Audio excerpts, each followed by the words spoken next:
স্নেহের বন্ধুরা, ইউটিউব চ্যানেলে স্বাগত। আমাদের হিন্দু সম্প্রদায়ের প্রত্যেক ব্যক্তির সময়সূচি অনুসারে প্রত্যহ পালনের কতগুলি প্রণাম রয়েছে। আপনারা প্রত্যেকে প্রত্যহ এগুলি করেন। আমাদের পূর্বপুরুষরাও নিয়ম সময় অনুসারে প্রণামগুলি করতেন। আমি প্রণামগুলিকে সময়সূচি পুনঃ উল্লেখ করছি। যেমন বৈকুণ্ঠ ধ্যান, শান্তি ধ্যান, গুরু ধ্যান, ব্রহ্ম ধ্যান, স্বর্গ ধ্যান, এগুলি পঞ্চ প্রণাম। বৈকুণ্ঠ ধ্যানটি কয়েকটি প্রণাম নিয়ে এক শুদ্ধ হয়ে সকালবেলা সূর্য উদয়ের পূর্বে শঙ্খ বাজিয়ে ঠাকুর ধ্বনি দিয়ে ঠাকুর প্রণাম করা। পরিবারের যে কেউ এক এক দিন এক একজনে করতে হবে। 2.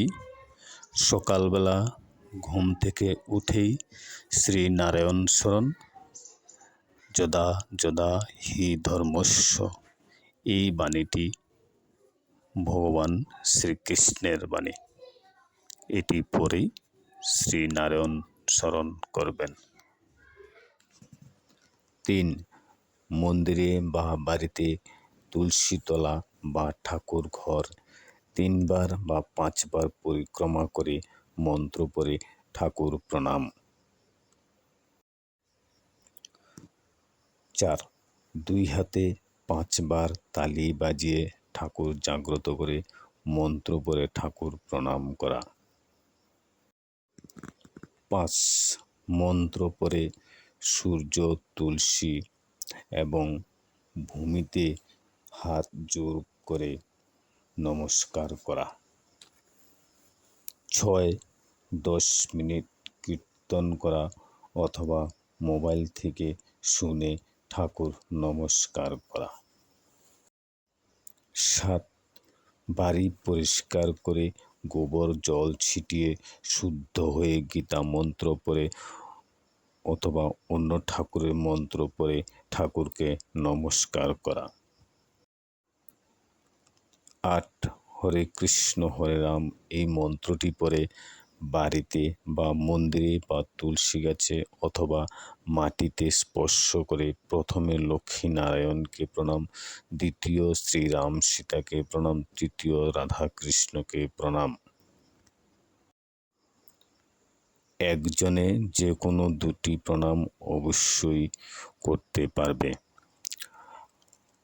আপনি যে ঠাকুরের পূজা করেন সে ঠাকুরের মন্ত্রও পড়তে পারেন। শান্তি ধ্যান, এই ধ্যানটি কয়েকটি কাজ নিয়ে দুপুর 1টায় 1 মিনিট কাজ বন্ধ করে গীতা মন্ত্র পড়ে, যেমন মন্ত্রটি গীতা, গঙ্গা, সাবিত্রী অথবা অন্য ঠাকুরের মন্ত্র পড়ে ঠাকুর নমস্কার করবেন অথবা মনে মনে ঠাকুরকে স্মরণ করা। 2. মাহাত্ম্য সহ 5 মিনিট গীতা পড়া অথবা অন্য গ্রন্থ পড়া। একা অথবা সকলে মিলে ঠাকুর ধ্বনি দিয়ে প্রণাম।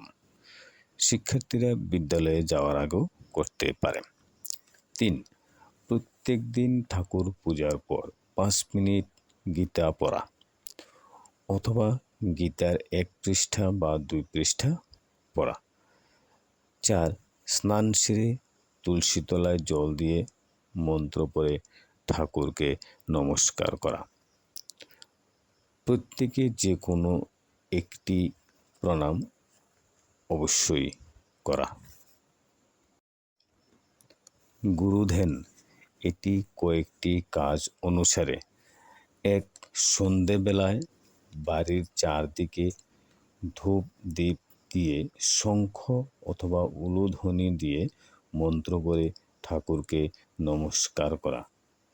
2. মন্দিরে বা বাড়িতে ঠাকুর মূর্তি বা ঠাকুরের ছবি, পিতা মাতার ছবি বা মৃত গুরুজনদের ছবি এবং শহীদদের ছবিতে ধূপ দ্বীপ দিয়ে ধ্বনি দিয়ে ঠাকুরকে স্মরণ করাবেন। 3.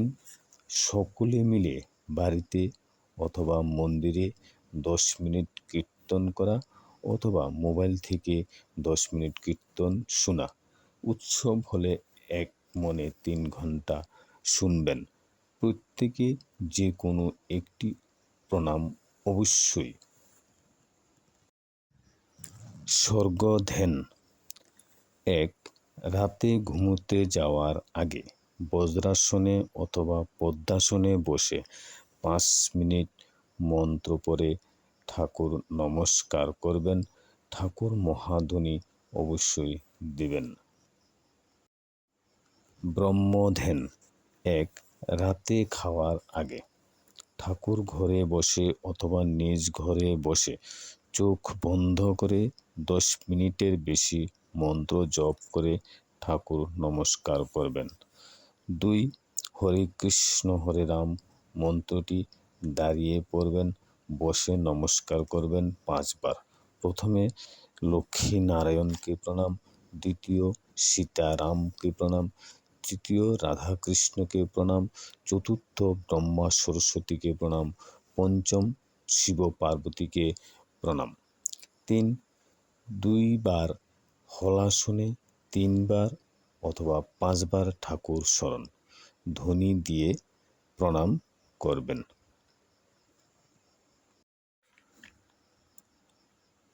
এই প্রণামটা খুবই কষ্টকর, কিন্তু অনেকে সফল। যেমন রাম ঠাকুর শ্রী বিষ্ণুকে, শ্রীরাম দেবী দুর্গার আশীর্বাদ পেয়েছিলেন, গান্ধারী দুর্যোধনকে অমরত্বের বরদান দিয়েছিলেন, মহিষাসুর ও শ্রী ব্রহ্মাকে পেয়েছিলেন।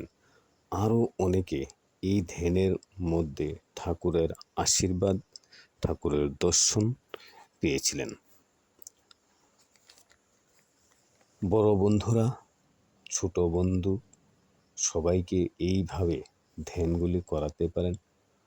প্রত্যেকের ভালো হবে মনে হলে শেয়ার লাইক করবেন। ঠাকুর মহাধ্বনি ও কয়েকটি প্রণাম এবং মন্ত্র গুরুকুল PDF থেকে নিয়ে ভিডিও আপলোড করা হবে। আমি আসলে এক্সপার্ট নই, ভুল হলে ক্ষমা করবেন।